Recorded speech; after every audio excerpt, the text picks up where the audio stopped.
Wise করনে রাদিয়াল্লাহু তাআলা আনহু নামে একজন আমার নবীর প্রেমিক ছিলেন। ওই নবীর প্রেমিক 6 বছর বয়সে উনি জামা কাপড়ের ব্যবসা করতেন।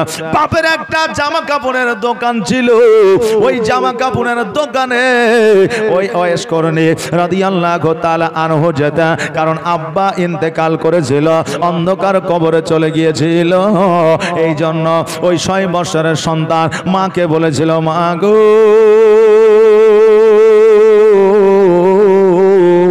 আজকে আব্বা নাই তো কি হয়েছে মা, আজকে আমরা না খেয়ে মারা যাব না। আমার আব্বার যে কাপড়ের ব্যবসা আছে ওই ব্যবসায় গিয়া আমি নিজে দোকান চালাবো মা, আর আমি সংসারটা মেনটেন করব। জোরে বলেন সুবহানাল্লাহ। ওয়াইস করনে রাদিয়াল্লাহু তাআলা আনহু জানো বাবা ওই ব্যবসা করতে দোকানে যাইতে, আর দোকানে যাওয়ার পরে আপনার ব্যবসা করতে আরম্ভ করলে একদিন 2 দিন 4 দিন 5 দিন 7 দিন অতিবাহিত হয়ে গেল। ব্যবসা যেন ভালো হতে লাগলো, ব্যবসায় যেন উন্নতি হতে লাগলো। আমার ওয়াইস করনি এবার একদিন রাত্রে বাড়ি আসলো, রাত্রিবেলায় শুয়ে আছে। সকালবেলায় যখন দোকানে যায় দেখছে যেন দোকান আর না, দোকানের যত সমস্ত জিনিসপত্র ছিল সমস্ত জিনিসপত্র যেন চুরি হয়ে গেছে। সব জিনিস যখন চুরি হয়ে গেছে মাকে এসে বলল, মা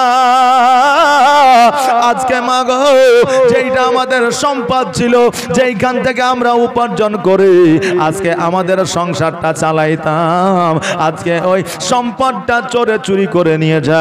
মা নিজের সন্তানের মাথায় হাত বুলাইয়া দিয়ে বলল, বেটা রে আজকে তোমার সম্পদ চুরি হয়েছে তো কি হয়েছে, আজকে তোমার ব্যবসার জিনিসপত্র চুরি হয়েছে তো কি হয়েছে, আমি তোমার মা যতদিন পর্যন্ত বেঁচে আছি অতদিন পর্যন্ত তোমার কোনো অসুবিধা হতে দিব না। জগতের মধ্যে আপনাকে যদি কেউ ভালোবাসে রে বাবা, যার মধ্যে কোনো স্বার্থ থাকবে না, যার মধ্যে কোনো আপনার লোভ থাকবে না, সেই একমাত্র আপনার আমার মা। জোরে বলুন সুবহানাল্লাহ। আপনার সন্তান আপনাকে ভালোবাসলে আপনি বুঝবেন তার মধ্যে সার্থকতায় আছে। আপনার বিবি ভালোবাসলে আপনি জানবেন তার মধ্যে সার্থকতায় আছে। আপনার ভাই ভালোবাসলে জানবেন তার মধ্যে সার্থকতা আছে। আপনার বোন ভালোবাসলে জানবেন তার মধ্যে সার্থকতা আছে। কিন্তু একজনই বিনা স্বার্থে ভালোবাসে, যার নাম হলো মা। আপনি বলবেন হুজুর গো এদের মধ্যে কি স্বার্থ থাকে? আপনি সন্তানকে জন্ম দিলেন, সন্তান বড় হইল, ওই সন্তানকে যদি জমি জায়গা টাকা পয়সা ব্যবসা বাণিজ্য যদি দিতে না পারেন, একদিন বলে দেবে আব্বা গো তুমি আমাকে শুধু জন্মই দিয়েছ, ব্যবসা দাওনি, টাকা দাওনি, পয়সা দাওনি, জমি জায়গা দাওনি, কিছুই দিতে পারোনি। অতএব আজকে জগতের আলোটুকুই তুমি দেখিয়েছ। স্ত্রীকে নিয়ে আপনি ঘর সংসার করবে, আপনার যদি বড় রোগ হয়ে যায়, অনেক স্ত্রী আছে স্বামীকে ছেড়ে দেবে, স্বামীর পকেটে যখন টাকা থাকবে না স্ত্রী বলবে তোমাকে বিবাহ করে আমার জীবনটা বরবাদ হয়ে গেছে। স্ত্রীর সঙ্গে যখন আপনার কোন রকমের সুখ থাকবে না, ওই স্ত্রী আপনার দিকে ভালো নজরে তাকাবে না, স্বামী স্ত্রীর দিকে ভালো নজরে তাকাবে না। ভাইয়ের সঙ্গে ভালোবাসা রাখবে, এক কাঠা জমির জন্য আপনাকে মারার জন্য আসবে। বোনকে ভালোবাসবে, বোনকে সঠিকভাবে যদি আপনি হক বুঝাইয়া না দেন, বোন আপনার বাড়ি আসবে না। কিন্তু মা আল্লাহর তরফ থেকে এমনই একটা নিয়ামত রে বাবা, যেই মায়ের মনে কোনো সার্থকতা লুকিয়ে থাকে না, যেই মায়ের মনে কোনোদিন লোভ লালসা সন্তানের প্রতি থাকে না, ওই মা জগতের মধ্যে একমাত্র নিজের সন্তানকে বিনা স্বার্থে ভালোবাসে। এই জন্য আমার আল্লাহ তাবারক তাআলা বলেছেন দুনিয়ার মধ্যে বান্দাকে যদি ভালোবাসতে বলা যদি থাকে একমাত্র মা আছে, আর ওই মায়ের চাইতে আমি আল্লাহ ওই বান্দাকে 70,000 গুণ বেশি ভালোবাসি। জোরে বলেন সুবহানাল্লাহ। ও মামাজি ভাইরা, ওয়াইস করনের মা মাথায় হাত বোলাইয়া দিয়ে বলল, বাবা রে, আজকে আমাদের সম্পদ চুরি হয়ে গেছে, তাতে কি হয়েছে? আমি তোমার মা জগতের মধ্যে বেঁচে আছি। আমি কথা দিলাম যতদিন পর্যন্ত হায়াতে আছে তোমার কোন রকমের অসুবিধা হতে দিব না, কোন রকমের ব্যাঘাত ঘটতে দেব না। ওরে বাবা, আমি মানুষের বাড়িতে কাজকর্ম করে আজকে তোমাকে আমি খাওয়াবো, আজকে তোমাকে আমি লালন পালন করব।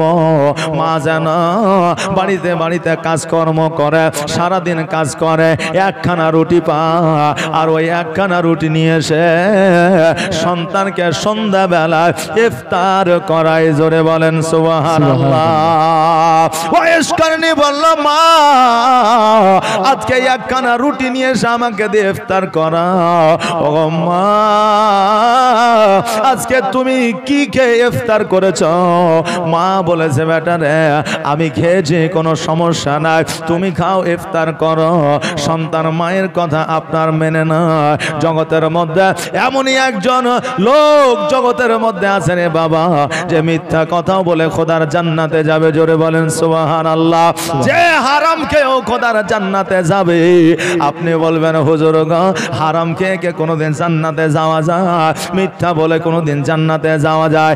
এ বাবাজি ভাইরা, একটু কর্ণপাত করে শুনবেন। কালকে যেন আলোচনা করিয়েন না চায়ের দোকানে। মৌলভী এরকম কথা বলেছে, কারণ যত রকমের দলিল হাদিস যদি পান তো চায়ের দোকানে পাবেন।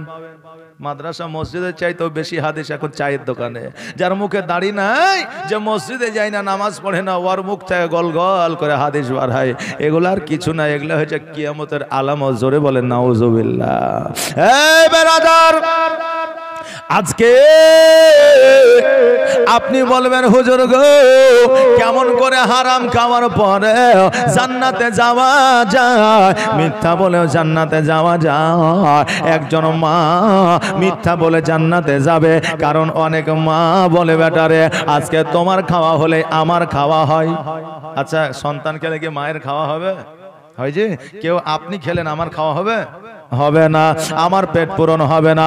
মা একটা সবচাইতে বড় মিথ্যা কথা বলে, সন্তানের খাওয়া হলে আমার খাওয়া হয়।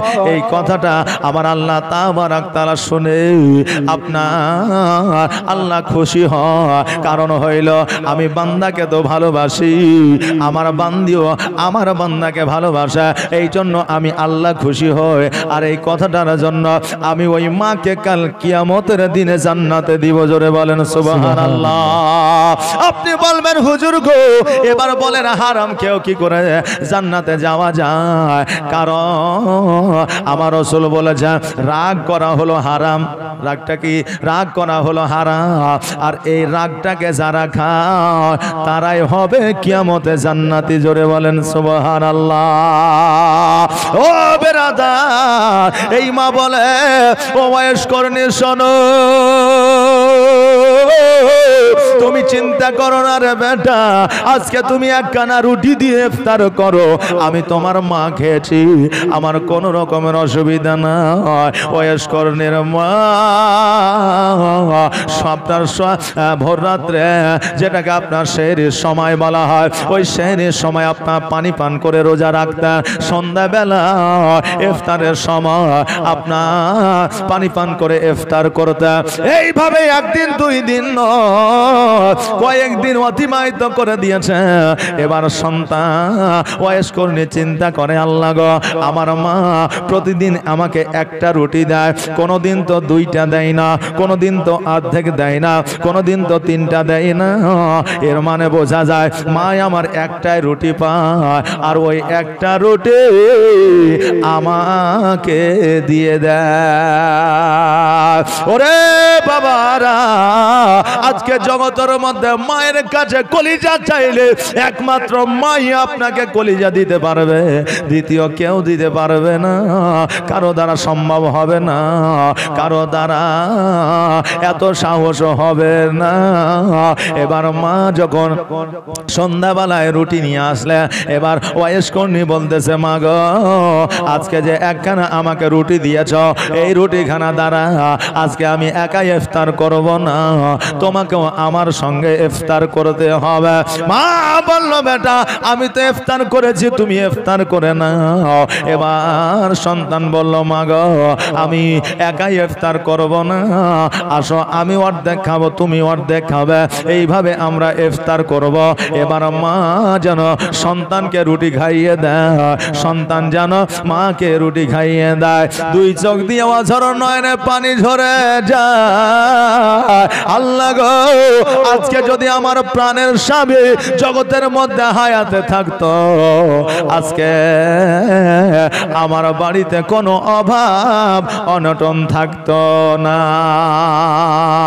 হে মা জননী ওই স্বামীর মূল্য দাও রে মা, কারণ স্বামী যতক্ষণ পর্যন্ত হায়াতে আছে জগতে আছে অতক্ষণ পর্যন্ত তোমার ঐতিহ্য আছে, অতক্ষণ পর্যন্ত তোমার সৌন্দর্য আছে। স্বামী যতক্ষণ আছে অতক্ষণ পর্যন্ত তোমার মান ও সম্মান আছে। স্বামী যতক্ষণ পর্যন্ত আছে অতক্ষণ পর্যন্ত জগতের মধ্যে তোমার ভ্যালুয়েশন আছে।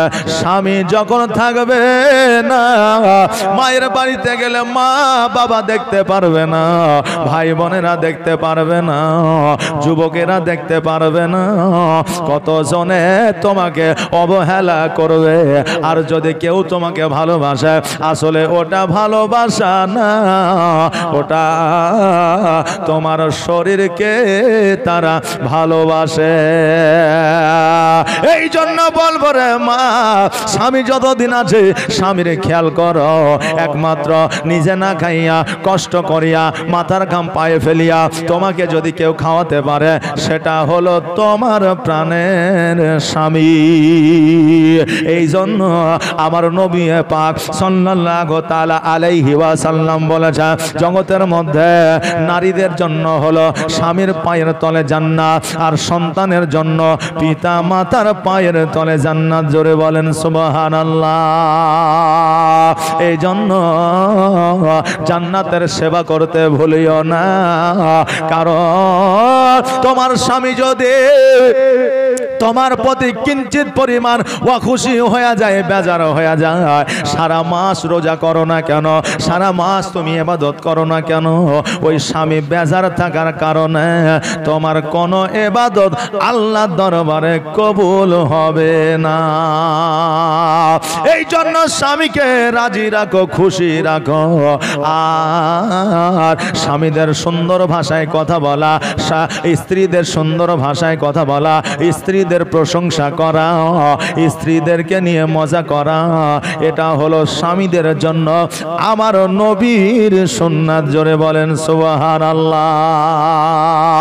ও বাবারে আজকে স্ত্রীদেরকে গোলাম মনে করলে হবে না, স্ত্রীদেরকে হাতের মুঠোয় রাখবো বললে হবে না, কারণ এই নারীদেরকে আমার আল্লাহ আজাদি দিয়েছে। কেমন আজাদি দিয়েছে?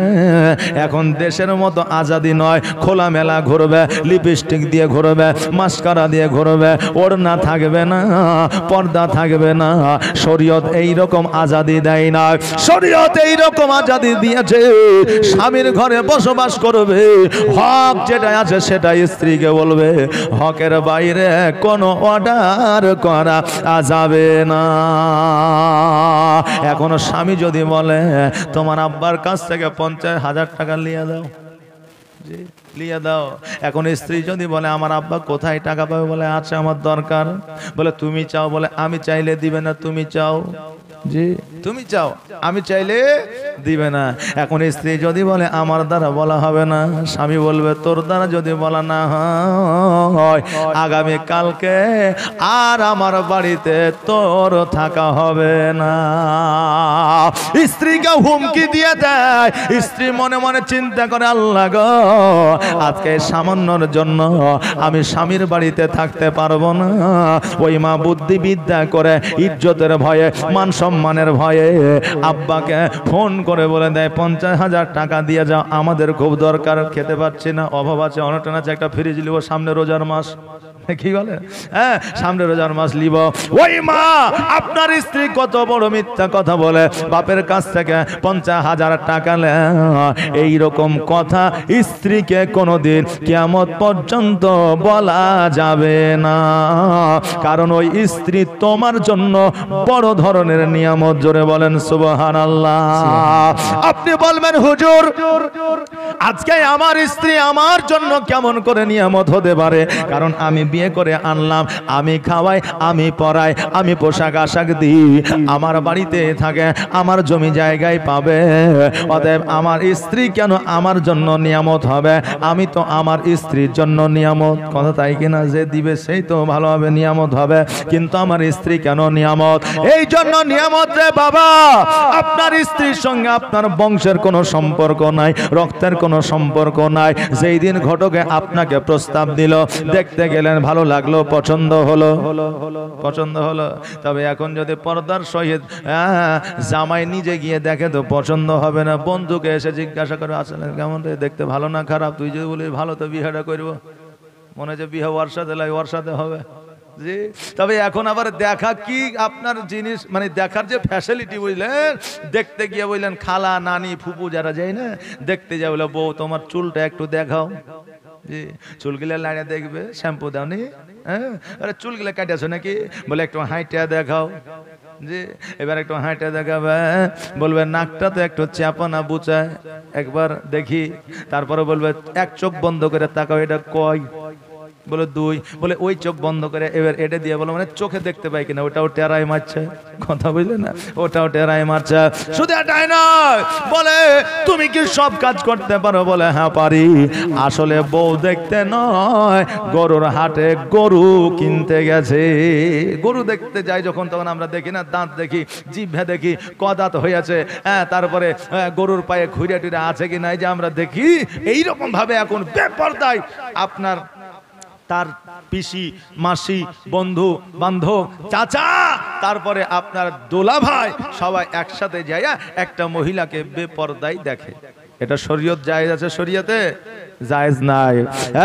বাবাজি ভাইরা, যেটা আমি বলছিলাম, স্ত্রীর সঙ্গে আপনার সাক্ষাৎ হইল, আপনার পছন্দ হইল, বিবাহের দিন হয়ে গেল, বিয়ের জন্য গেছে, আপনার স্ত্রী যখন 3 বার কবুল বলেছে, ওয়াকাবিল তো জামিয়া বলে দিয়েছে, বাপের চাইতে, মায়ের চাইতে, ভাইয়ের চাইতে, বোনের চাইতে, প্রতিবেশীর চাইতে, বাড়ির চাইতে, সবার চাইতে বেশি মায়া, বেশি দয়া তোমার উপরে এসেছে।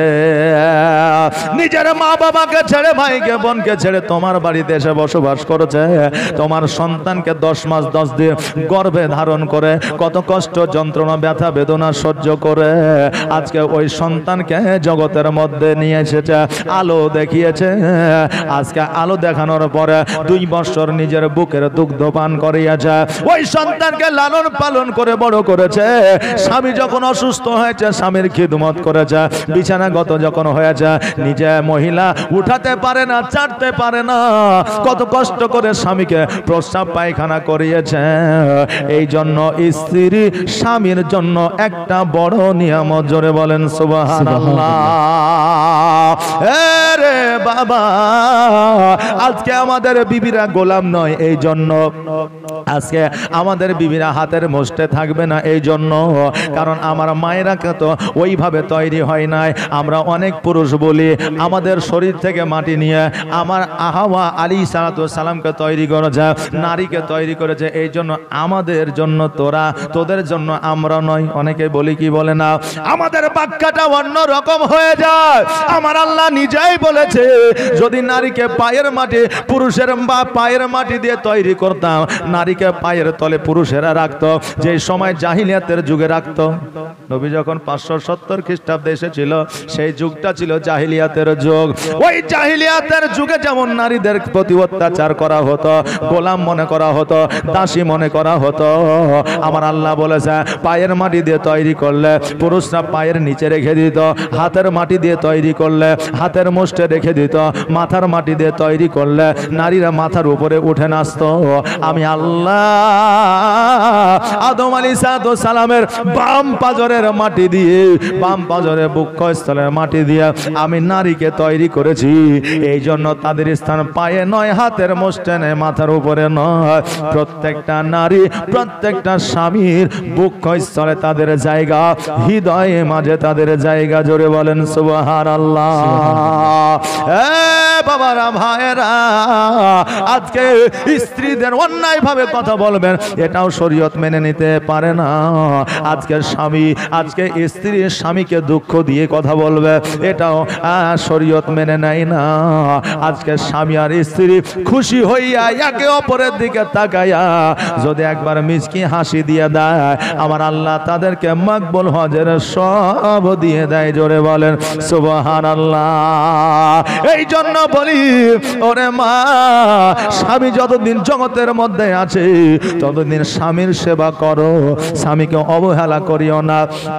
তোমার স্ত্রী যতদিন আছে তোমার স্ত্রীকে কখনো দুঃখ দিয়ে কথা বলবে না, যত পারবে প্রশংসা করো। কারণ একজন নারী স্বামীর ভালোবাসা, ভালো কথা শুনলেই খুশি হয়ে যায়। ভালোবাসা আর ভালো কথা শুনলে একজন নারী খুশি হয়ে যায়। তবে আজকে বাড়িতে গিয়ে এখনই টেরাই করিয়েন না যে মৌলবি তো বলেছে স্ত্রী প্রশংসা করতে, এখনই প্রশংসা করবো, এইরকম করিয়েন না, ধরা পড়ে যাবেন। মা বলবে মৌলবীর কাছ থেকে শুনে আসলে তার লেগে বলছে, আগে তো কোনোদিন বলো নাই। কারণ এক জায়গায় বলেছিলাম স্ত্রীদের প্রশংসা করবে, কেমন করে করবে?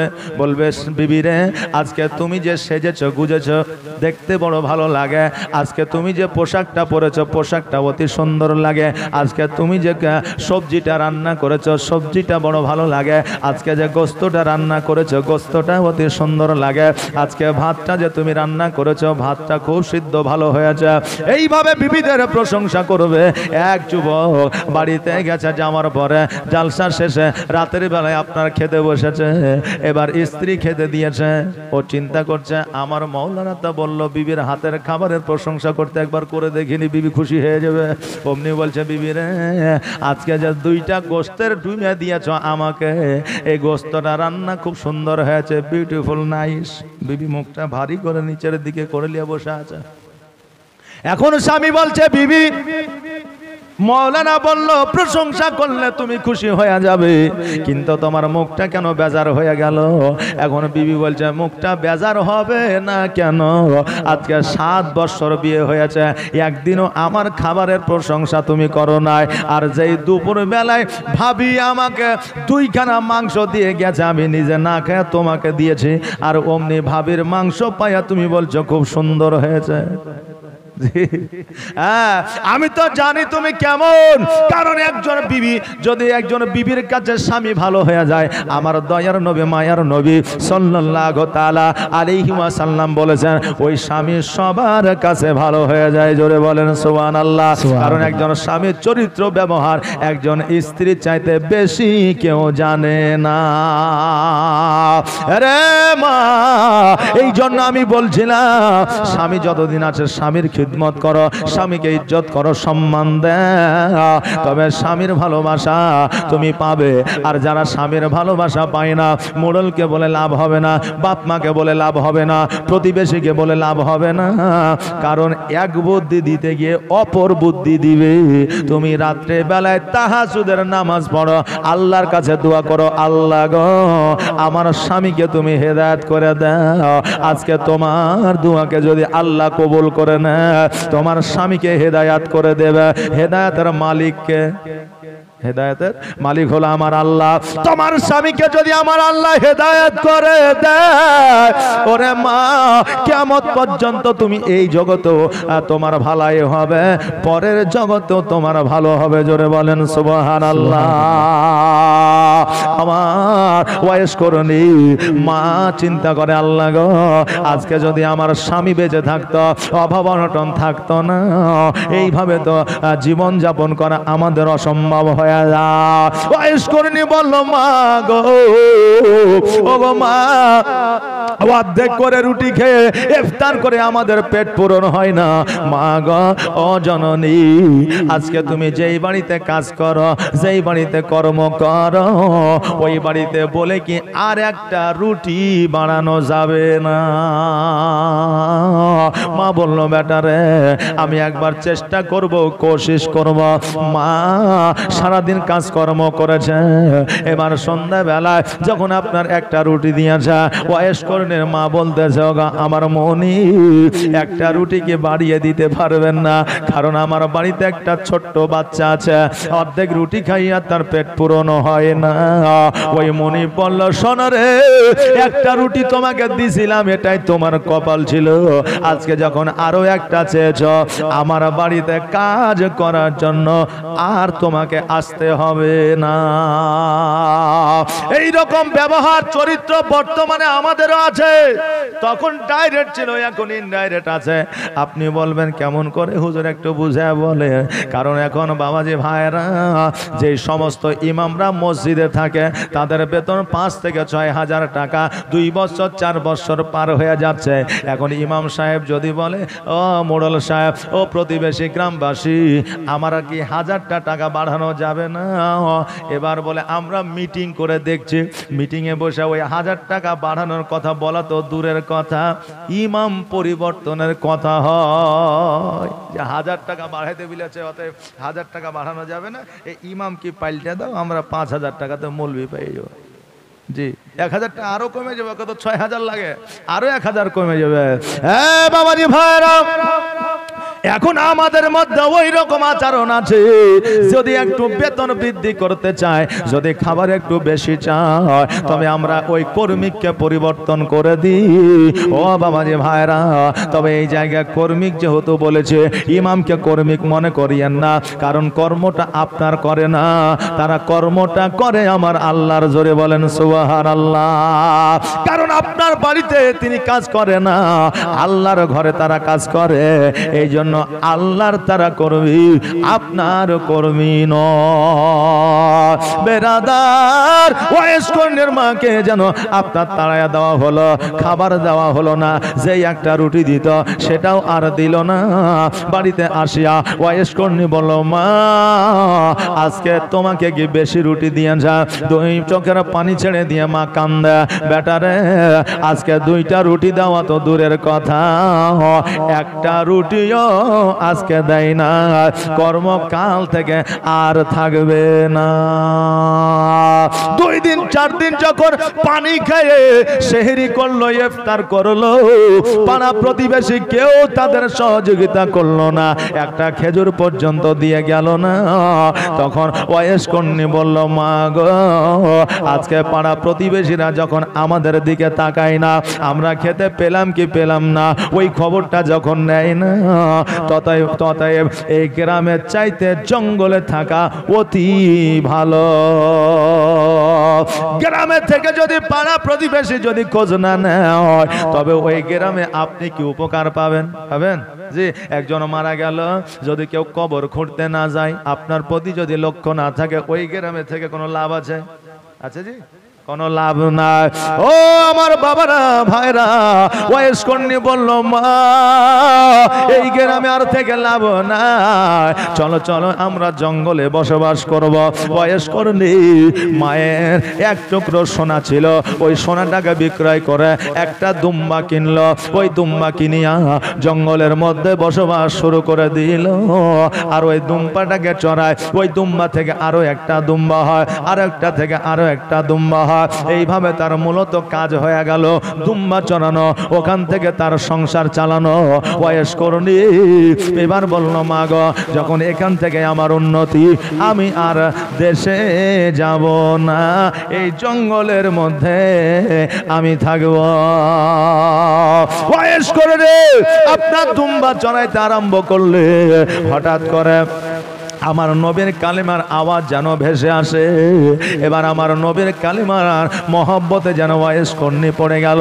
আল্লাহ যাকে হেদায়েত করে গো, তাকে বাবা বারবার বলার দরকার হয় না, অটোমেটিক হেদায়েত হয়ে যায়। আর যাদেরকে আমার আল্লাহ হেদায়েত করার জন্য ওসিলা পাঠায়, যারা হেদায়েতের জন্য অগ্রসর হয় না, আল্লাহ তাদের দিলে মোহর মেরে দেয়। কিয়ামত পর্যন্ত তারা সঠিক পথে আসবে না।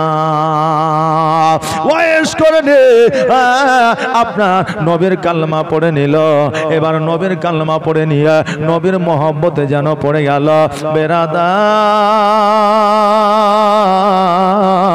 আমার নবী মুস্তাফা আকা মাওলা মুহাম্মদুর রাসূলুল্লাহ সাল্লাল্লাহু তাআলা আলাইহি ওয়াসাল্লাম যখন বাবা দন্দন মুবারক শহীদ হয়ে গেল, ওয়াইস করণীর কানে খবর আসলো, ওয়াইস করণী যতগুলো দাঁত ছিল 32টা দাঁত নিজে নিজে পাথর দিয়ে ঝরায়া দিল। এটাই আমার নবীর প্রেম ছিল। জোরে বলে সুবহানাল্লাহ।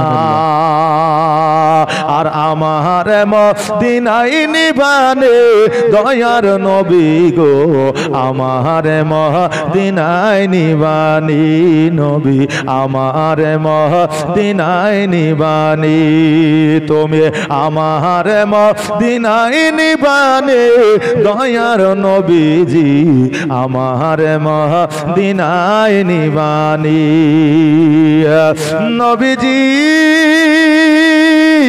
আমার পাগল বানায়া আছো মদিনায় লুকায়া, আমার পাগল বানায়া আছো মদিনায় লুকায়া, অন্তরেতে মদিনার পুরানি নবী, অন্তরেতে মদিনার পুরানি দয়ার নবীজি, আমার মদিনায় নিবানি তুমি, আমার মদিনায় নিবানে দয়ার নবীজি, আমার মদিনায় নিবানি। ও বাবা রে ভাইরা, এ ওয়াইস করণী আমার নবী মুস্তাফা আকা মাওলা মুহাম্মদ রাসূলুল্লাহ সাল্লাল্লাহু তাআলা আলাইহি ওয়াসাল্লামকে এত ভালোবেসেছিলেন, এত মহব্বত করেছিলেন, এত প্রেম করেছিলেন। আমার নবীর দন্দন মুবারক শহীদ হয়ে যাওয়ার কথা শুনে সমস্ত দন্দন মুবারক শহীদ করে দিলেন। আমার নবী যখন 63 বছর জীবন যাপন করার পরে এই জগৎ থেকে পরজগৎ গমন করবে, ওমরকে ডাক দিয়ে বলল, ওমর আজকে ওসমানকে, আজকে আলী রাদিয়াল্লাহু তাআলা আনহুকে আর তোমাকে একটা ওসিয়ত করে যাচ্ছে। ওসিয়তটা হলো আমার যে একটা পুরনো জুব্বা মুবারক, এই জুব্বা মুবারকটা তোমাদের দিয়ে গেলাম। আমার একটা পাগল আছে, আমার একটা প্রেমিক আছে, যার নাম হলো ওয়াইস করণী। এই জুব্বাটা তার কাছে তোমরা পৌঁছায়া দিও। জোরে বলুন সুবহানাল্লাহ। আবু বকর বললেন, হুজুর গো, ও দয়ার নবীজি, আজকে আমি আবু বকর, আমাকে কেন ওই ওসিয়তটা দিলেন না?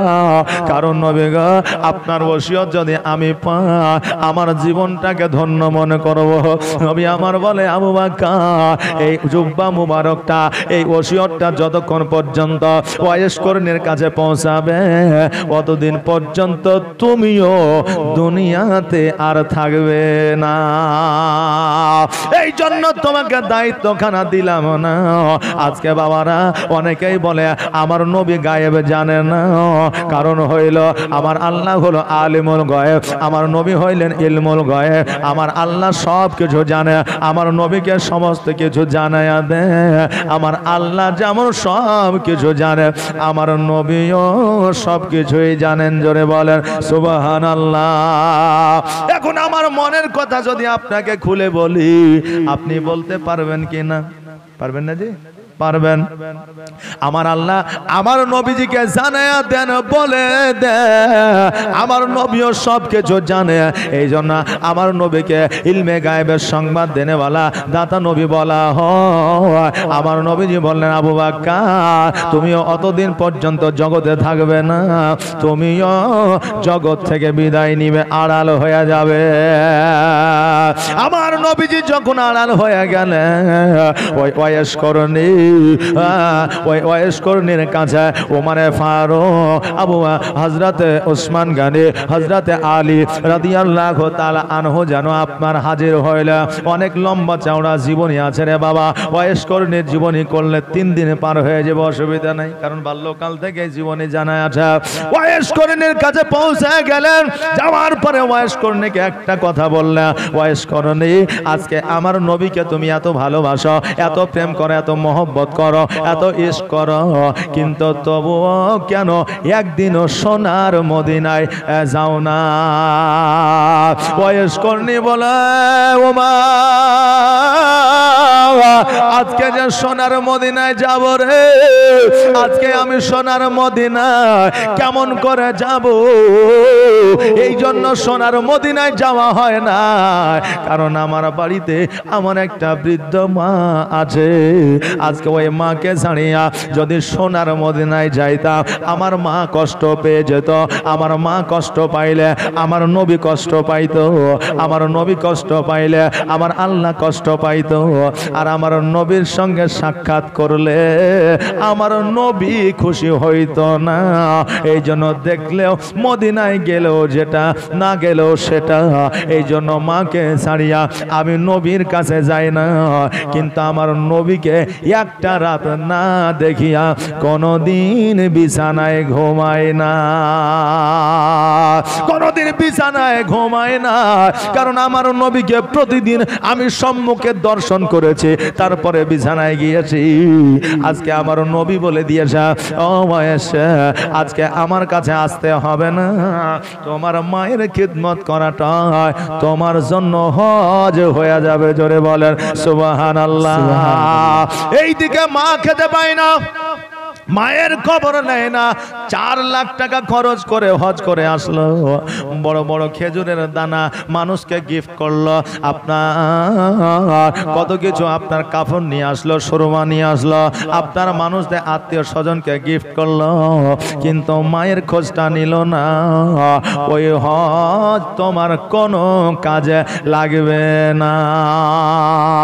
ওয়াইস কর্ণী রাদিয়াল্লাহু তাআলা আনহু বাবারা ওমরকে বলল, ওমর আজকে তোমরা আমার কাছে এসেছো, কিসের জন্য এসেছো? ওমর বলল, আমাকে কেমন করে তুমি চিনলে? আমি তো তোমাকে নাম বলি না। জুব্বা মুবারক আমি যে তোমার জন্য নিয়ে এসেছি, উপহার নিয়ে এসেছি, এটা তুমি কেমন করে জানলে? ওয়াইস কর্ণী বলে, শোনো আমি মদিনায় যাই না, কিন্তু মদিনার খুশবু যেটা সেটা আমি জানি। আমি তুমি ওমর আমি বুঝতে পারলাম, এই জন্য আমার নবী আমাকে খবর দিয়েছে। আর তোমার গা থেকে, তোমার শরীর থেকে যে খুশবুটা বের হয়, আমার নবীর ঘামের ঘ্রাণের মতো খুশবুটা বের হয়। এই জন্য তোমার ঘ্রাণ শুনে আমি বুঝে গিয়েছি তুমি হলে খলিফা ওমর। জোরে বলেন সুবহানাল্লাহ।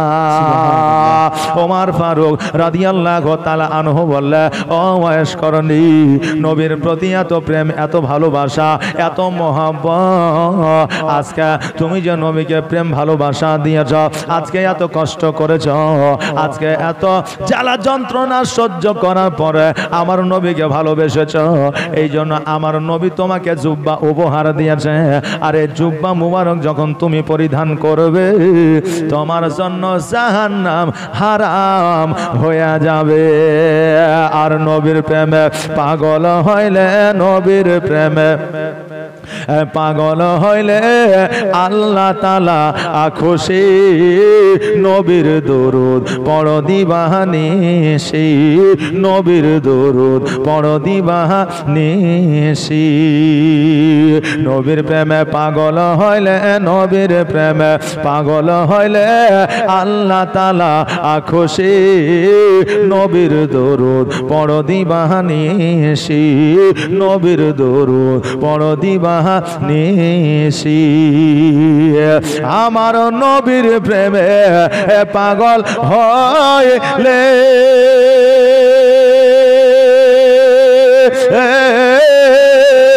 ও কি আল্লাহ তাআলার দিদার মিলে গো।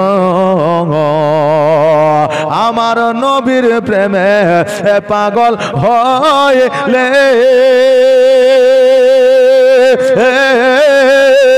ও কি আল্লাহ তাআলার দিদার মিলে গো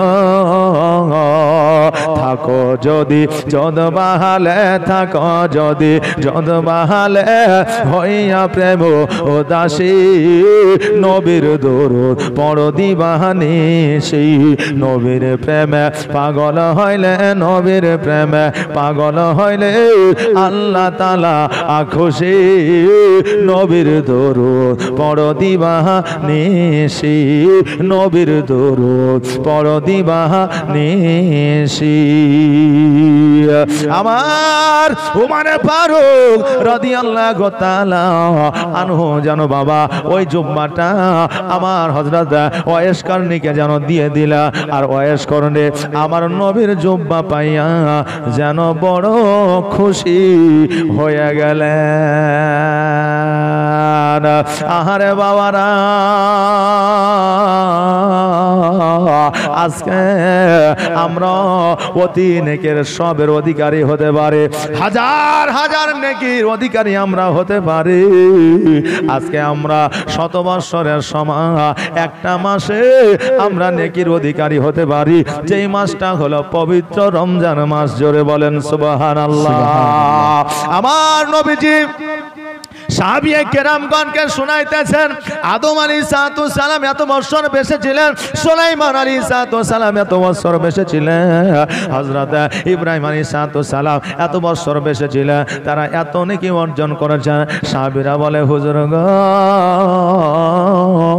আজকে আমাদের বয়স তো 50 থেকে 60 বছর তিনাদের সমতুল্য নেকি আমরা কেমন করে কামাবো তিনাদের সমতুল্য আমরা কেমন করে নেকি অর্জন করব আজকে সাহাবিয়ে কেরামগণের চিন্তা ভাবনা এক ছিল আর আমাদের বর্তমানে চিন্তা ভাবনা হলো এক আমরা ইবাদতের চিন্তা ভাবনা করি না নেকির চিন্তা ভাবনা করি না আমরা চিন্তা ভাবনা করি বেশি দিন বাঁচলে বেশি উপার্জন করা যাবে টাকা পয়সা ধন সম্পদ জমি জায়গা মণিমুক্তা সোনা দানা এই চিন্তা ভাবনা আমাদের থাকে কিন্তু এইগুলা কবরে যাবে না কবরে যদি যায় একমাত্র যাবে আমার আপনার আমল জোরে বলেন সুবহানাল্লাহ এই জন্য বাবা রে জগতের মধ্যে শুধু টাকার পেছনে ছুটিও না নামাজ পড়ো রোজা করো কারণ রমজান মাসে আল্লাহ অফার দিয়েছে এই অফারটা তুমি অ্যাকসেপ্ট করো কারণ জগতের মধ্যে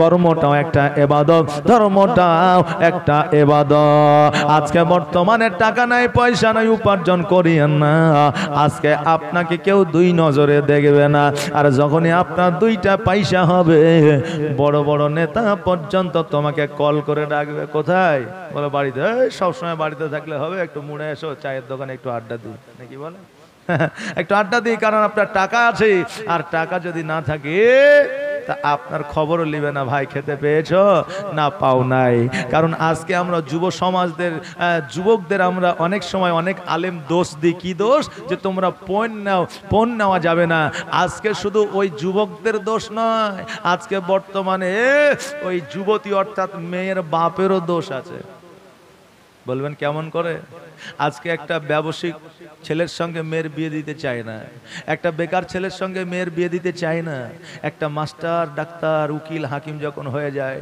তখন তারা ডাকে তোলে আমি 20 লাখ দিব বলে তোর চাইতে আমি কমানে কি আমি 30 লাখ দিব ও বলে আমি একটা মালদায় বড় বড় বিল্ডিং তৈরি করে দেবো বলবে আমি বিল্ডিং তো দূরের কথা বিল্ডিং তৈরি করে একটা শপিং মল খুলে দেবো এখন বিটির বাপেরা মাস্টারের সঙ্গে বিয়ে দেওয়ার লাগে কম্পিটিশন শুরু করেছে জি এখন ওই মাস্টার দেখছে যখন আমার বাজার যখন হাই 50 লাখ তো আমি চাইবো 1 কোটি জি তাহলে শুধু যুবকের জামাইয়ের দোষ নাই এখন মেয়ের বাপেরও দোষ আছে এখন যদি কেউ বলে যে 1 টাকা লিব না ফ্রিতে বিয়ে দিয়ে দাও পয়েন্ট তো লিবই না কথাই বলবো না তো আবার বলবে যে না বিয়ে দিব না বলে কেন বলে নিশ্চয় জামাইয়ের কোনো খুঁত আছে না হলে পয়েন্ট চাইবে না পয়েন্ট চাইবে না এটা হয় যে শুধু আমার যুবক ভাইদের দোষ না বর্তমানে আমাদের সমাজের দোষ আছে মেয়ের বাপের দোষ আছে যতক্ষণ পর্যন্ত এই সমাজটাকে সচেতন না করতে পারবো অতক্ষণ পর্যন্ত এই পণ উঠবে না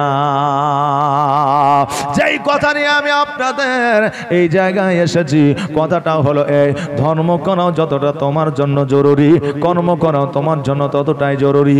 কারণ শুধু ধর্ম করবে, সংসার দেখবেন না, সন্তান দেখবেন না, স্ত্রী খেতে পাবে না, সন্তান খেতে পাবে না, ওই ইবাদত আল্লাহর দরবারে কবুল হবে না। শুধু কর্ম করবে, ইবাদত করবেন না, ওই ইবাদতে ওই কর্মে আমার আল্লাহ বরকত দিবে না। এই জন্য কর্ম করেন, ধর্ম করেন।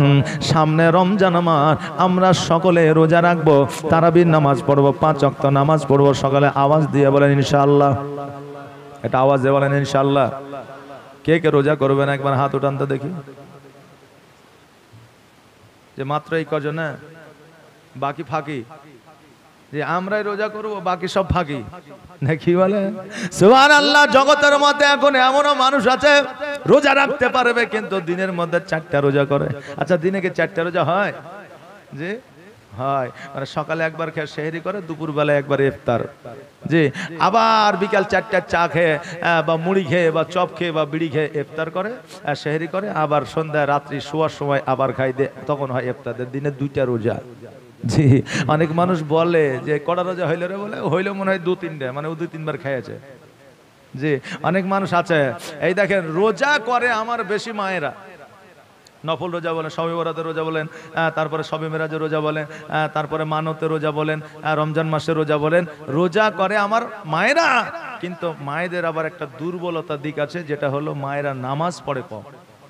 মায়েরা রোজা করে বেশি, নামাজ পড়ে কম।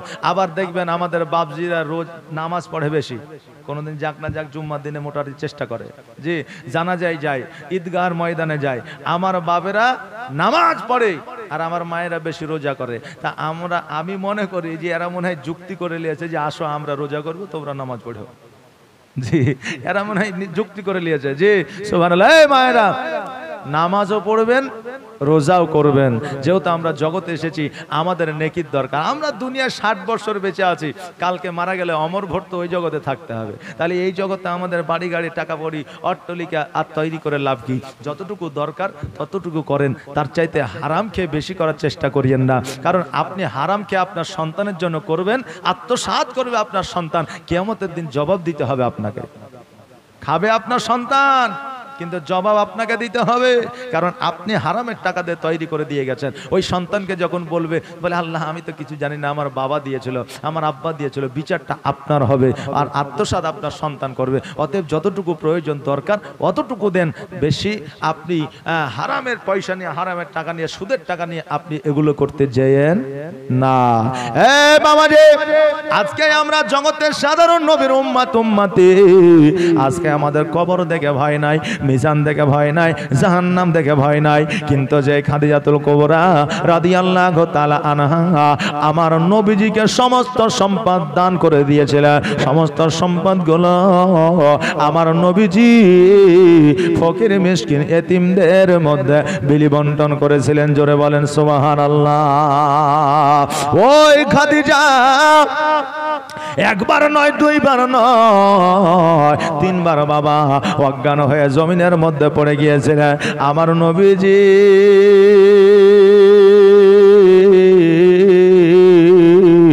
খাদিজার কাছে গিয়ে বলল, খাদিজা আজকে বলো তোমার রোগ নাই, বালা নাই, মুসিবত নাই, জ্বর নাই, জ্বালা নাই, তুমি অজ্ঞান হয়ে জমিনের মধ্যে কেন পড়ে যাও? আমার খাদিজাতুল কুবরা রাদিয়াল্লাহু তাআলা আনহা বললেন, ইয়া রাসূলুল্লাহ, ইয়া হাবিবাল্লাহ, নবী গো আমার জ্বর নাই, জ্বালা নাই, মুসিবত নাই, তবে নবীজি আমি তবু অজ্ঞান হয়ে জমিনের মধ্যে পড়ে যায়। অজ্ঞান হয়ে জমিনের মধ্যে পড়ার কারণ হলো এটা, আপনি যেই দিন থেকে কবরের কথা, মিজানের কথা, হাসরের কথা বলেছেন, কবরের কথা ভাবতে গেলে আমি খাদিজা অটোমেটিক অজ্ঞান হয়ে যায়। জোরে বলেন সুবহানাল্লাহ। যেই খাদিজা জান্নাতের সার্টিফিকেট পেয়েছিলেন, নবী আমার জান্নাতের সার্টিফিকেট দিয়েছিলেন, ওই খাদিজা যদি কবরকে ভয় করে দুনিয়ার মধ্যে অজ্ঞান হয়ে জমিনের মধ্যে পড়ে যায়, আমরা সামান্য নবীর উম্মতি হইয়া কবরকে কেন ভয় করি না? অনেকেই তো বলে কবরে যখন যাব তখন দেখা যাবে, এখন আর দেখে লাভ নাই, বলে কি বলে না, যে কবরে যখন যাব তখন দেখবো।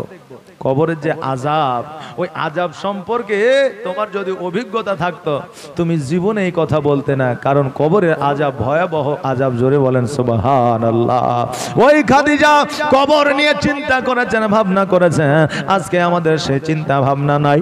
ওরে আমার বাবা যে ভাইরা, ইসলামটা কিন্তু অতি সহজে আসে না, কত কষ্ট করে কত জ্বালা যন্ত্রণা সহ্য করে ইসলামটা এসেছে।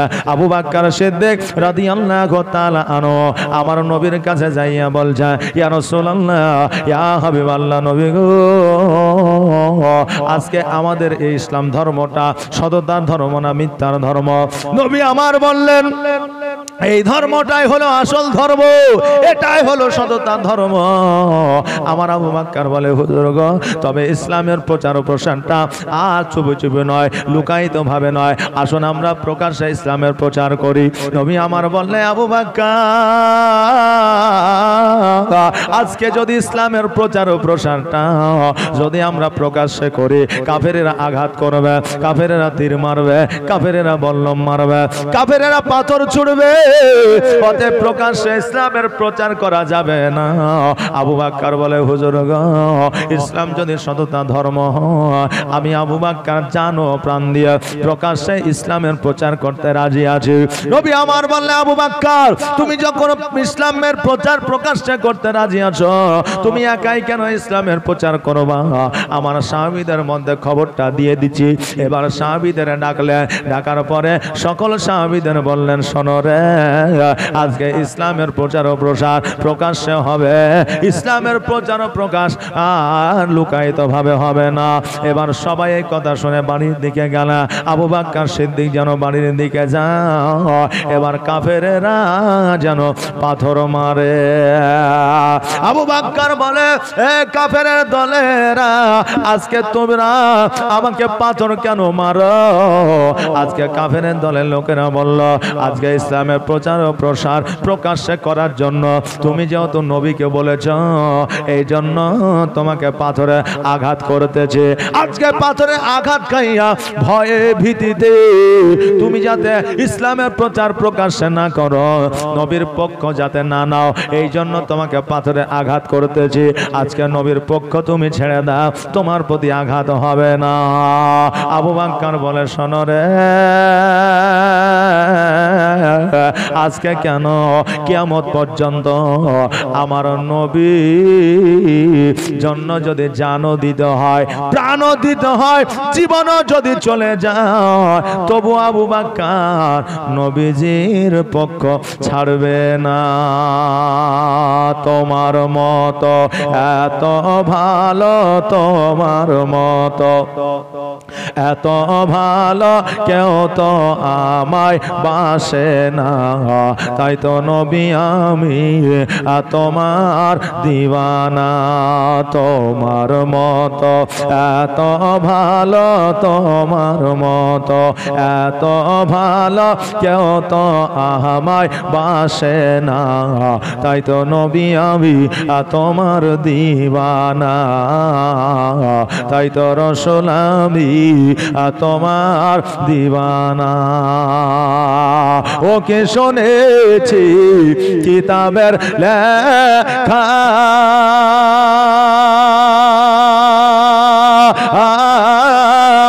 নবী ছাড়াই আমার জীবন ফাঁকা গো। ওকে শুনেছি কিতাবের লেখা,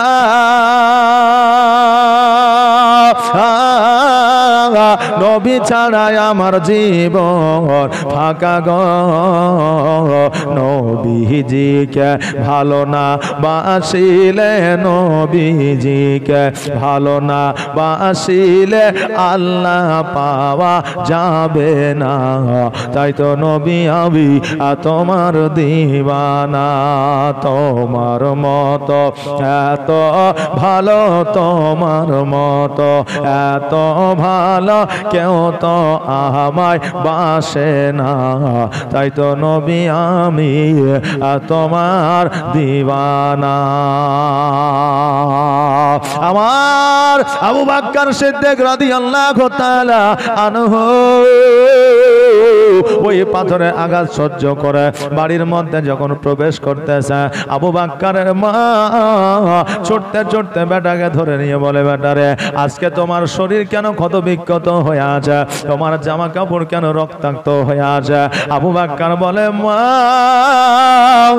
আজকে নবীর পক্ষ নেওয়ার কারণে আজকে কাফেরেরা পাথরে আঘাত করেছে মা, আজকে কাফেরের পাথরে আঘাতে আজকে আমার শরীরটা ক্ষত বিক্ষত হয়ে গেছে। মা জননী সন্তানকে বাড়ির মধ্যে নিয়ে আসলে গরম পানি কইরা আবু বকরের গায়ে যেন সেদ দিতেছে। আবু বকর বলে, মা আজকে আমি আবু বকর বলছি গো মা, আজকে জগতের ওষুধ দিলে আমার ব্যথা দূর হবে না, জগতের গরম পানি দিয়ে সেদ করলে আমার শরীরের ব্যথা দূর হবে না। ওগো মা আমাকে দয়ার নবীর কাছে নিয়ে চলো মা, আজকে আমার নবীর চেহারা মুবারক খানা দেখে আমার শরীরের ব্যথা দূর করতে চায়। মা বলল, বেটা তোমাকে কেমন করে নবীর কাছে নিয়ে যাব, আজকে পাথরের আঘাতে তুমি চলতে পারো না। আবু বকর সিদ্দিক রাদিয়াল্লাহু তাআলা আনহু বললে, মা গো আজকে তোমার শরীরে তোমার ঘাড়ের উপরে আমি হাত দিয়া তোমার উপরে ভর করিয়া আজকে আমি নিয়ে যাব, আজকে আমি যাব নবীর কাছে। হ্যাঁ বাবা, মায়ের যতই বয়স হয়ে যাক না কেন, সন্তান যদি মুসিবতে পড়ে, সন্তান যদি অসুস্থ হয়, ওই মায়ের শক্তি না থাকলেও মন দিয়ে একটু শক্তি করে ওই সন্তানের সেবায় যুক্ত হয়ে যায়। মা সন্তানকে কোনোদিন ফেলাইয়া দিতে পারে না, চাহে সন্তান কানা হোক, কুজা হোক, ল্যাংড়া হোক, পারে যে পারবে? পারবে না। ওই মা আমার আবু বকর সিদ্দিক রাদিয়াল্লাহু তাআলা আনহুর কাছে আবু বকর সিদ্দিককে লইয়া আমার নবীজির কাছে হাজির হইলে আমার নবীজি বলছে, আবু বকর আজকে তোমার শরীরটা জর্জরিত, আজকে তোমার শরীরটা দুর্বল, আজকে তোমার শরীরে আঘাত কেন? আবু বকর বলে, হুজুর গো আজকে কাফেররা আমাকে পাথরের আঘাত করেছে, আজকে ওই কাফেরদের আঘাতে আজকে আমার শরীরটা দুর্বল হয়ে গেছে। নবী আমার বললে, আবু বকর আজকে আমার কাছে তুমি এই অবস্থায় এসেছো। আবু বকর বলে, হুজুর আজকে আপনার কাছে এসেছি, খোদার কসম করে বলি আজকে যখন আপনার চেহারা মুবারক খানা দেখেছি, আমার শরীরে সমস্ত ব্যথা বেদনা দূর হয়ে গেছে। শুধু আবু বকর নয়, অনেক সাহাবী বর্ণনা করেছে, সাহাবীদের যখন রোগ হতো, বালা হতো, মুসিবত হইতো, আমার নবীর চেহারা দেখলে তাদের রোগ ভালো হয়ে যেত। পাইলে নিরালাই গো নবী, পাইলে নিরালাই, পাইলে নিরালাই গো নবী, পাইলে নিরালাই। আমার নবী পাক সাল্লাল্লাহু তাআলা আলাইহি ওয়াসাল্লামকে যারা নিরালাই পেয়েছে, স্বপ্নের মাধ্যমে পেয়েছে, তাদের জাহান্নাম হারাম হয়ে গেছে। জোরে বলে সুবহানাল্লাহ। নবীজি আমার বললেন, আবু বকর আমি নবী বলেছিলাম ইসলামের প্রচার প্রকাশ্যে করলে কাফেরেরা আঘাত করবে রে। আজকে কাফেরেরা আমাদের প্রতি অন্যায়ভাবে অত্যাচার করার জন্য প্রস্তুত হয়ে আছে, অতএব যে কোনো মুহূর্তে আমাদের প্রতি তারা জুলুম করতে পারে। অতএব আবু বকর আমাকে যে কোনো সময় মক্কা থেকে মদিনায় চলে যেতে হতে পারে। আবু বকর বলে, হুজুর গো আজকে যে আপনি মক্কা থেকে মদিনায় যাবেন, নবী গো আজকে আমি আবু বকর আমাকে কি নিয়ে যাবেন না? কারণ আপনাকে আমি না দেখিলে আমার মনটা ভালো করে না, আপনাকে না দেখিলে আমার জীবনটা সুন্দরময় হয় না, আপনাকে না দেখিলে গো নবীজি আজকে আমার দিন কাটে না। অতএব ইয়া রাসূলুল্লাহ আমাকে কি আপনি মদিনায় নিয়ে যাবেন না? নবী আমার বললে আবু বকর আজকে তোমাকে ছাড়া আমি মদিনায় যাব না। আবু বকর বললে কখন যাবেন, কোন সময় যাবে? নবী আমার বললে আবু বকর কোন সময় যাব, কখন যাব এটাই আমি বলতে পারো না, কারণ আমার আল্লাহ যতক্ষণ পর্যন্ত অর্ডার না দিবে, আমার আল্লাহ যতক্ষণ পর্যন্ত আদেশ না দিবে ততক্ষণ পর্যন্ত যাওয়া হবে না। আমার সোনার মদিনায়, আমার প্রাণের মদিনা, সব ভুলিব কিন্তু তোমায় ভুলতে পারি না, সব ভুলিব কিন্তু তোমায় ভুলতে পারি না।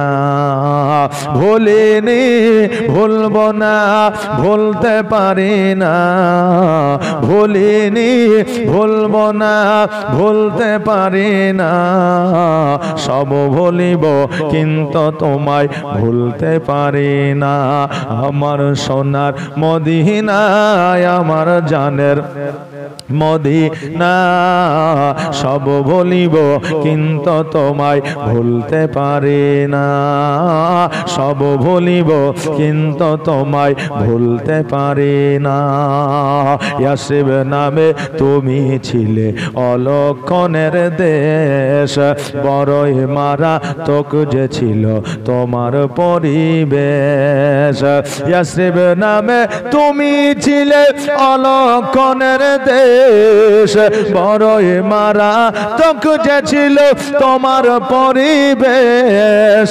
নবীর ছোঁয়া লেগে তুমি সোনার মদিনা, নবীর ছোঁয়া লেগে তুমি সোনার মদিনা, সব ভুলিব কিন্তু তোমায় ভুলতে পারি না, সব ভুলিব কিন্তু তোমায় ভুলতে পারি না।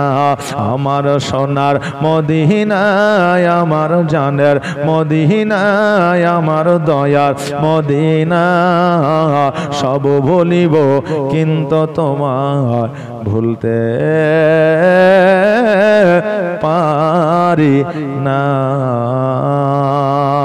আল্লাহুম্মা সাল্লি আলা সাইয়্যিদিনা মাওলানা মুহাম্মদ ওয়া আলা আলি সাইয়্যিদিনা মাওলানা মুহাম্মদ সাল্লাল্লাহু আলা মুহাম্মাদিন সাল্লাল্লাহু আলা মুহাম্মদ হরদম জবান সে নিকালো পাক নামে মুহাম্মদ, হরদম জবান সে নিকালো শফিআনা মুহাম্মদ। ও বাবাজি ভাইরাম, আমার দয়ার নবী মায়ার নবী সাল্লাল্লাহু তাআলা আলাইহি ওয়াসাল্লাম আমার আবু বকরকে বললেন যে কোনো সময় মদিনায় যেতে হতে পারে।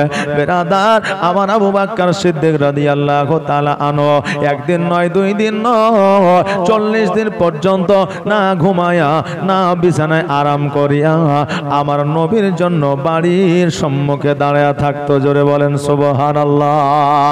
না জানি আমার নবী কখন চলে আসছে, আমার নবী আসার পরে যদি আমাকে না পায় আমার নবী বেজার হয়ে যাবে, আর আমার নবী যদি বেজার হয়ে যায় আমি কিয়ামতের দিন জবাব দিতে পারবো না। আজকে ওই আবু বকর কত ভালোবাসতেন আমার নবীকে, বেলাল কত ভালোবাসতেন আমার নবীকে, সাহাবীয়ে কেরামগণ কত ভালোবাসতেন আমার নবীকে, আওলাদে রাসূল আলে রাসূল আমার নবীকে কত ভালোবাসতেন। আর আজকে আমরা বর্তমানে কিছু মানুষ আছে যারা নবীকে ভালোবাসি ভালোবাসি মুখেই বলি কিন্তু অন্তরে ভালোবাসা না। মুখে আমরা বলি যে ভালোবাসি ভালোবাসি, কিন্তু আমাদের অন্তরে ওই ভালোবাসা নাই। বলবেন হুজুর কেমন করে? এখন কিছু মানুষকে দেখা যায় নিজের স্ত্রীকে মনে হয় খুব ভালোবাসে, এটা মনে হয় তার কাজ কলা তার কার্য তার কলাপে বোঝা যায়। কারণ এখন তো ফোনের মাধ্যমে ডাইরেক্ট কত রকমের ভাষা ব্যবহার হয়, সোনামণি, জানু, টিয়া পাখি, তারপরে আপনারা ভালোবাসে এটা তো প্রকাশ্যে এখন বলা শোনা যায়, কারণ আর লজ্জা হায়া আর আগের মতো নাই। হ্যাঁ বাবাজি, এখান থেকে বোঝা যায় মনে হয় তার স্ত্রী তার স্বামীকে বেশি ভালোবাসে, কিন্তু না না না, এই ভালোবাসাগুলো শুধুই মুখে অন্তরে না। বলবেন হুজুর কেমন করে? কারণ এই সমস্ত কথাবার্তা আগে ছিল না, আজ থেকে 20-30 বছর আগে ছিল না। এই বলে কি স্বামী আর স্ত্রীর মধ্যে মহব্বত ছিল না? ছিল বাবজি ভাইরা। আর এখন শুধু মুখেই, কিন্তু অন্তরে নাই। বলবে হুজুর আপনি কি করে জানলেন? কারণ হইল যে মহব্বত থাকলে, স্বামী স্ত্রীর মধ্যে মহব্বত থাকলে পরকীয়া হবে না। হবে না। আগে স্বামী স্ত্রীর মহব্বত ছিল তাই পরকীয়া কম ছিল, আর এখন স্বামী স্ত্রীর মহব্বত কম তাই পরকীয়া বেশি।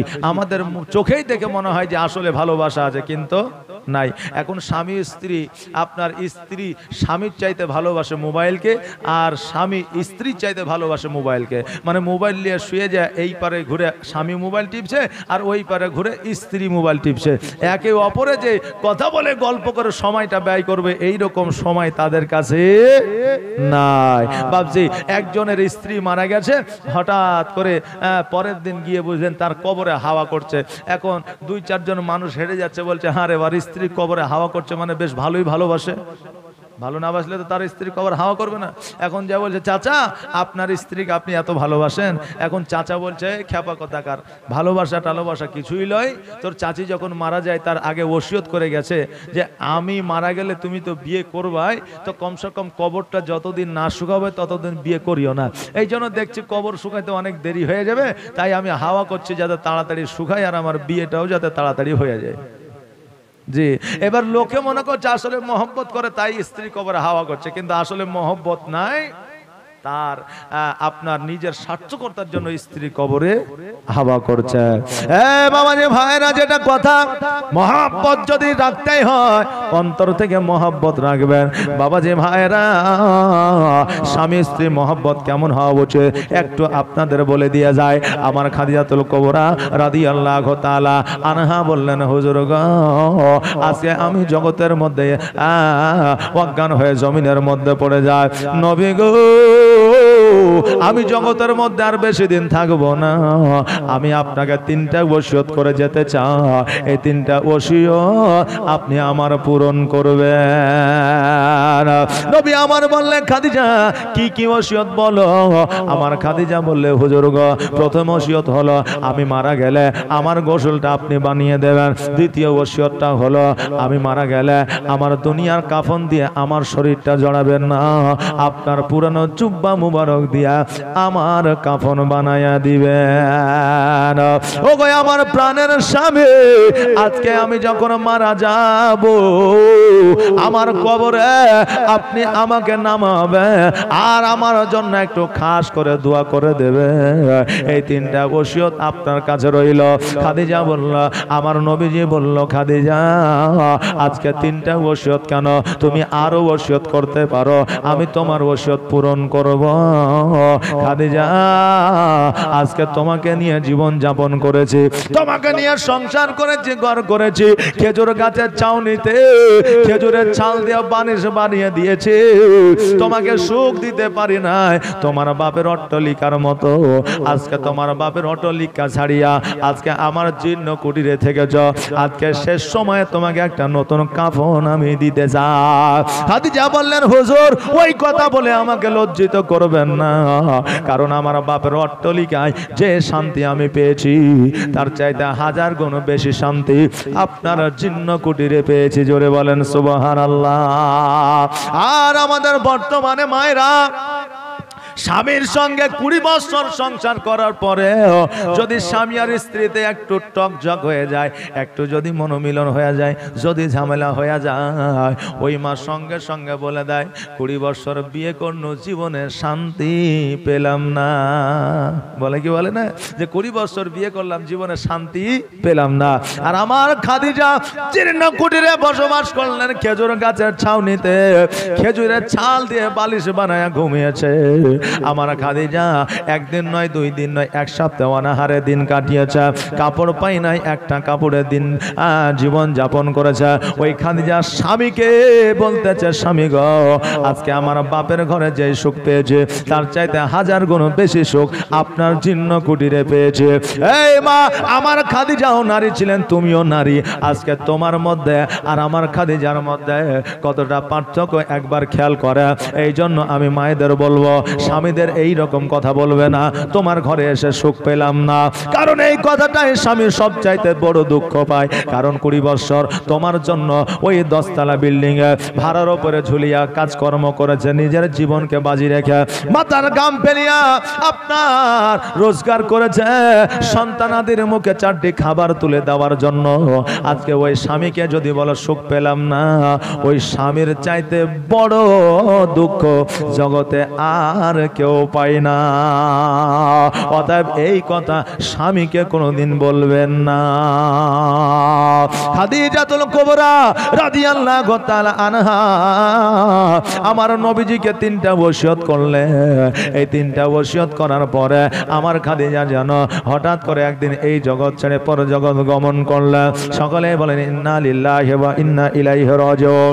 খাদিজার কথা মোতাবেক আমার নবীজি গোসল বানিয়ে দিলেন, জুব্বা মুবারক দিয়ে কাফন বানিয়ে দিলেন, আমার নবীজি কবরে নামায়া দিলেন। নামায়া দেওয়ার পরে আল্লাহর কাছে দোয়া করলো, আল্লাহ গো, আজকে খাদিজা ইসলামের জন্য অনেক কষ্ট করেছে, আজকে খাদিজার কবরের মধ্যে তুমি জান্নাতের বিছানা বিছায়া দাও। আল্লাহ বলে, হাবিব, আজকে তোমার দোয়া কোনোদিন ফিরায় দিই নাই, আজকে ফিরায় দিব না, কিয়ামত পর্যন্ত ফিরাইয়া দিব না। অতএব খাদিজার কবরে আমি আল্লাহ জান্নাতি বিছানা বিছায়া দিব। হে মা বোনেরা, কবরে আমাদের সকলকে যেতে হবে, কেউ বেঁচে থাকার জন্য আসে না। আর আমার আগে কত জাহিল, কত মূর্খ, কতজন বেঁচে থাকার চেষ্টা করেছে, কিন্তু তারা বাঁচতে পারে না। আজকে আমরাও বাঁচতে পারবো না, কারণ মৃত্যু আমাদের জন্য অপরিহার্য। অন্ধকার কবরে চলে যেতে হবে, বাঁশের তলায় শুয়ে থাকতে হবে, ওই জঙ্গলে আমাদের শুয়ে থাকতে হবে।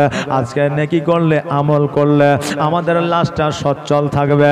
আজকে যদি দুনিয়ার মধ্যে, জগতের মধ্যে আমরা যদি পাপ করি, গুনাহ করি, ওই কবরের মধ্যে সাপ বিচ্ছু শিয়ালে আমাদের শরীরটাকে ছিঁড়ে ছিঁড়ে খাবে। জোরে বলেন সুবহানাল্লাহ।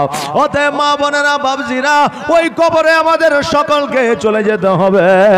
এই কবরে বাবা এমন একটা ভয়াবহ জায়গা, ডান দিকের মাটি, বাম দিকের মাটি, তোমাকে যখন চাপ দেবে তোমার রক্ত মাংস হাড় হাড্ডি গোলা আটার মতো পেশাই করে দেবে, সর্পতে দংশন করবে, তোমার শরীরটা পুড়ে ছাই হয়ে যাবে, আবার পুনরায় তোমাকে জিন্দা করা হবে, আবার সর্পতে ছবল দেবে, আবার তোমার শরীরটা বিষে পুড়ে ছারখার হয়ে যাবে। ও বাবা যে ভাইরা, এই আযাব থেকে বাঁচার একমাত্র উপায়, সে উপায়টাই হলো আল্লাহর উপাসনা, আল্লাহর দরবারে আত্মসমর্পণ করা। জোরে বলেন সুবহানাল্লাহ। মওত এমনই একটা জিনিস, এই মওত থেকে ছাড় পাওয়া যাবে না। মওত এমন একটা সাগর, যে সাগরে আপনাকে সাঁতার কাটতেই হবে। মওত এমনই একটা বিমান, যেই বিমানে আপনাকে চাপতেই হবে। মওত এমন একটা গাড়ি, যেই গাড়িতে আপনাকে যেতেই হবে। মওত এমন একটা রাস্তা, যে রাস্তায় আপনাকে চলতে হবে, কোন রকমের ছাড় নাই। কোন জমিনে মাটি আমার হবে গরস্থান, কোন জমিনের মাটি আমার হবে গরস্থান।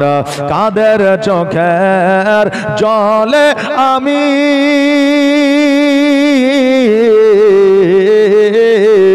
কাদের চোখের জলে আমি পাইব পরিত্রাণ কোন জমিনের মাটি আমার হবে গরস্থান কোন জমিনের মাটি আমার হবে গরস্থান জোরে বলেন সুবহানাল্লাহ কার কাঁধে চড়ে আমি কবর দেশে যাব কার কাঁধে চড়ে আমি কবর দেশে যাব জানি না কার মনা যাতে খোদা রহম পাব কার কাঁধে চড়ে আমি কবর দেশে যাব জানি না কার মনা যাতে খোদা রহম পাব কার কারণে করবে ক্ষমা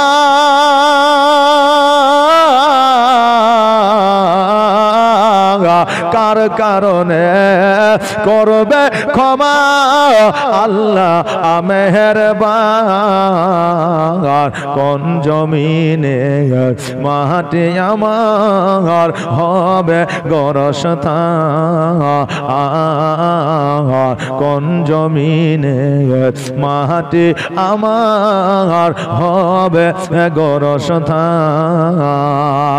কাদের চোখের জলে আমি পাইব পরিত্রাণ কোন জমিনের মাটি আমার হবে গরস্থান আমার নবী পাক সাল্লাল্লাহু তাআলা আলাইহি ওয়াসাল্লাম খাদিজাকে দাফন করিয়া ওই কবরের কাছে একদিন নয় তিন দিন নয় 4 দিন নয় 5 দিন নয় আমার নবীজি খাদিজার কবরের পাশে 7 দিন পর্যন্ত ছিলেন বাড়ি যায় নাই কোথাও যায় নাই ঘরে যায় না বিবিকে এত নবী ভালোবাসতেন জোরে বলেন সুবহানাল্লাহ এই মা স্বামীর সাথে এমন ব্যবহার দেখাও স্বামীর সম্মুখে এমন চরিত্র দেখাও তুমি মারা গেলে তোমার স্বামী যেন তোমার জন্য দোয়া করে কারণ আমার আল্লাহ বলেছে একজন স্ত্রীর জন্য একজন স্বামী যদি মন থেকে অন্তর থেকে স্ত্রীর জন্য যদি দোয়া করে আমি আল্লাহ ওই স্ত্রীর স্বামীর দোয়াকে কবুল করে নিয়ে আমি ওই স্ত্রীকে জান্নাতবাসী করে দিই জোরে বলেন সুবহানাল্লাহ এক সপ্তাহ যখন হয়ে গেল আমার আল্লাহ ডাক দিয়া বলে ওই আমার হাবিব আজকে খাদিজার কবরের কাছে এইভাবে যদি দিনগুলো অতিবাহিত করে আমি আল্লাহ জগতের আগে বাড়াবো না এখান থেকে আমি সমাপ্ত ঘটায় দেব কিয়ামতে না দিব আমার নবী বলে আল্লাহ আজকে জগতের মধ্যে আমি রহমতের ভান্ডার হয়ে এসেছি ইসলামের প্রচার ও প্রসার করার জন্য এসেছি উদ্দেশ্য আমার ওটা অতএব আল্লাহ গো আর খাদিজার কবর গায়ের মধ্যে থাকবো না আমি ইসলামের প্রচারের জন্য পুনরায় বাড়ি চলে যাব মা আজকে ওই খাদিজার কবর ছাড়িয়া আমার নবীজি যখন বাড়ির দিকে যায় একবার খাদিজার কবরের দিকে তাকায় একবার সম্মুখে তাকায় আর আমার নবীজি ওই খাদিজার জন্য 2 চোখ দিয়ে যেন অশ্রু ঝরায় আর আজকে আমাদের মায়েরা স্বামীদের কাছে এত চালাকি করে যায় স্ত্রীরা চলে গেলে স্বামী আবার 3 দিন পরে নতুন স্ত্রী নিয়ে হাজির হয়ে যায় স্ত্রী মারা গেলে 3 দিন পরে স্বামী আবার বিয়ে করে বুঝলেন হাজির হয়ে যায় এটা অবাস্তব নয় এটা পুরোপুরি বাস্তব কথা বাপজি ভাইরা আজকে আমার মায়েরাও বুঝলেন সেই রকম চালাক আজকে মায়েরা স্বামীদের সঙ্গে চালাকি করে। কেমন চালাকি আজকে বর্তমানে বুঝলেন, স্ত্রীর হাতে মোবাইল, স্বামীর হাতে মোবাইল, তবে মোবাইলটা বেশি ব্যবহার করে আমার মায়েরা। কি সিরিয়ালে, রাত্রে শুতে গেলে সিরিয়াল, বসলে সিরিয়াল, রান্না করলে সিরিয়াল। একজন মা আমার সিরিয়াল দেখতে দেখতে রান্না করছে, এর মধ্যে ভাত কিন্তু পুড়ে গেছে। এবার চিন্তা করছে, হায় রে আমার স্বামী তো এবার ধরে মারবে, কারণ ভাত পুড়ে গেলে তার খাওয়া যায় না, খাওয়া যায় না। এখন চিন্তা করছে ভাত গেলেও তার ফেলা যাবে না। এখন ওই ভাতগুলো পাশায়া আপনার রেখে দিয়েছে। স্বামী মাঠে থেকে এসে খেতে বসেছে, স্ত্রীকে বলছে, হারে বেবি ভাতগুলো পুরো পুরো গন্ধ করছে কেন? তো স্ত্রী চালাকি করে বলছে যে তুমি মূর্খ, তো সারা জীবন মূর্খই থেকে গেলে, একটু শিক্ষিত হইতে পারলে না। বলে কেন? বলে তান্দুরি রুটি খেয়েছ, তান্দুরি রুটি খেয়েছ? বলে তো ইসলামপুর বাজারে কত খেলাম। বলে ওটা পুরা পুরা থাকে না? বলে থাকে। আজকে তান্দুরি রাইস খেয়ে নাও, অর্থাৎ তান্দুরি ভাত খেয়ে নাও, যেই ভাত থেকে পুরো পুরো গন্ধ বের হবে। এখন স্বামী বলছে, তাই তো রে, স্ত্রী যখন এত সুন্দর করে এত যত্ন করে তান্দুরি রাইস বানিয়েছে, তা এখন খেতেই হবে, কিছু করার নাই। স্বামী আর বুঝতে পারলো না যে এটা আসলে ভাত পুরা তান্দুরি রাইস লয়। তো এখন আমার মায়েরা বুঝলেন স্বামীদের সঙ্গে চালাকি করছে, কারণ চালাকিটা আরো বেশি হচ্ছে, কারণ মায়েরা এখন লক্ষ্মী ভান্ডারের টাকা পেয়েছে। জি হ্যাঁ, মায়েরা লক্ষ্মী ভান্ডারের টাকা পেয়েছে, টাকা যার বুদ্ধিও তার। বাবজি ভাইরা, আমার মায়েরা, আজকে দোয়া করব আমার মায়েদেরকে যেন আল্লাহ হেদায়েত করে এবং প্রত্যেকটা স্বামীর যেন প্রত্যেকটা স্ত্রী খেদমত করতে পারে, সেই তৌফিক যেন দান করে। সকলে বলেন আমিন সুম্মা আমিন। আমার নবীজি খাদিজার কবর দিকে তাকায়া শেষ দোয়া করলেন।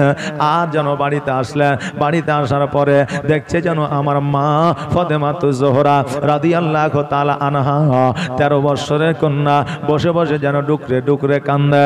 আমার নবীজি আমার ফাতেমার পাশে বসিয়া ফাতেমাকে বললে, ফাতেমা তুমি আর কাঁদিও না, কারণ আমি নবী হাজির হয়েছি, তোমার কোনো আর অসুবিধা হবে না। আমি এতিম হয়ে কাঁদি না কেন তোমরা বলতে পারো, আমি এতিম হয়ে কাঁদি না কেন তোমরা বলতে পারো। এতিম ছিলেন আমার নবী, এতিম আমিও। নেই বাবা মা আমার, নেই যে বাড়ি ঘর, নেই বাবা মা আমার, নেই যে বাড়ি ঘর। আমার মতো কপাল পোড়া নেই তো ভাবে আর, তবু মনে নিয়ে সান্ত্বনা কাটাই দিন রাত, তবু মনে নিয়ে সান্ত্বনা কাটাই দিন রাত। এতিম ছিলেন আমার নবী হযরত মুহাম্মদ। এ বেরাদার, আমার ফাতেমাতুজ জোহরা রাদিয়াল্লাহু তাআলা আনহা মায়ের জন্য কাঁদে।